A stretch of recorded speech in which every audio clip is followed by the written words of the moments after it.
इमरान खान और बुशरा बीबी के खिलाफ 190 मिलियन पाउंड केस का फैसला तीसरी बार मौखर। एहतसाब अदालत के जज नासिर जावेद राना ने इमरान खान और बुशरा बीबी के खिलाफ 190 मिलियन पाउंड केस का फैसला रियादा जेल में सुनाना था।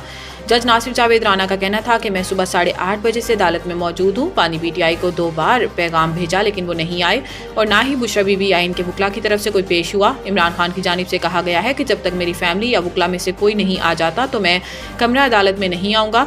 जज नासिर जावेद राना का कहना था कि मैं 2 घंटे से कमरा अदालत में इंतजार कर रहा हूं लेकिन कोई नहीं आया। फैसला सुनाने के लिए मुल्जिमान को एक और मौका दे रहा हूं। अब केस का फैसला 17 जनवरी को सुनाया जाएगा। डील का तासुर गलत है। अलकादिर केस का हुकूमत के साथ मुज़ाकरात से कोई ताल्लुक नहीं। सलमान अकरम राजा। इमरान खान और बुशरा बीबी के खिलाफ अलकादिर ट्रस्ट फैसला मौखर होने के बाद अडियाला जेल के बाहर मीडिया से गुफ्तगू करते हुए सलमान अकरम राजा का कहना था कि हुकूमत के साथ हमारे मुज़ाकरात जारी हैं। अलकादिर ट्रस्ट केस का मुज़ाकरात से कोई ताल्लुक नहीं।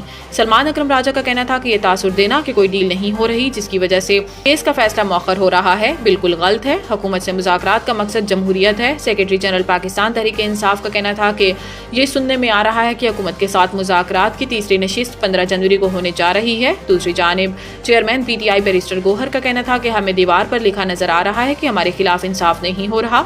अगर हमारे साथ इंसाफ होता तो इमरान खान और बुशरा बीबी के खिलाफ अलकादिर ट्रस्ट का फैसला बहुत पहले आ चुका होता।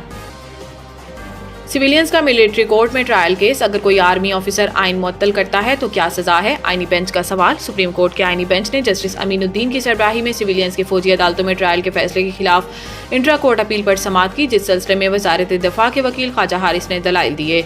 समाअत के आगाज में वजारत दिफा के वकील ने दलाइल दिए कि सुप्रीम कोर्ट ने आर्मी एक्ट के सेक्शन 59(4) को भी कलअदम करार दे दिया। इस पर जस्टिस मंदोखेल ने कहा कि आर्मी एक्ट में कई जुराइम का जिक्र भी मौजूद है। एक्ट के मुताबिक तमाम जुराइम का इतलाक फौजी अफसरान पर होगा। ख्वाजा हारिस ने कहा कि सिविलियंस का ट्रायल आर्मी एक्ट के सेक्शन 31D के तहत आता है। फौजी अदालतों को आइन ने भी तस्लीम किया है।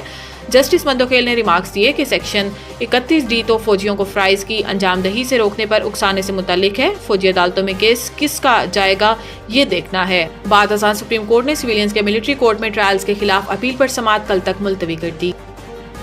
बिजली कंपनियों की नाअहली गर्दिशी कर्जों में सालाना 600 अरब रुपए से जायद का इजाफा। तफसीलात के मुताबिक बिजली की तकसीमकार कंपनियों के बारे में ताज़ा आदाद शुमार से पता चलता है कि नाअहलियों से भरी डिस्कोस गर्दिशी कर्जों में सालाना 600 अरब रुपए से जायद का इजाफा कर रही हैं, जो कि अब बढ़कर 2.467 ट्रिलियन रुपए हो गया है।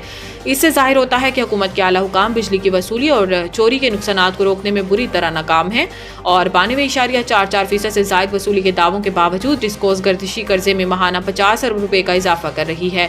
डिस्कोस के मामलात देखने वाले उहदेदारान का बताना है कि सार्फिन से बिजली के बिल की वसूली में मजमूई तौर पर रिकवरी में बेहतरी जाहिर करने के लिए हर साल ओवर बिलिंग के जरिए 10 से 15% रिकवरी डिस्कोस के जरिए की जाती है।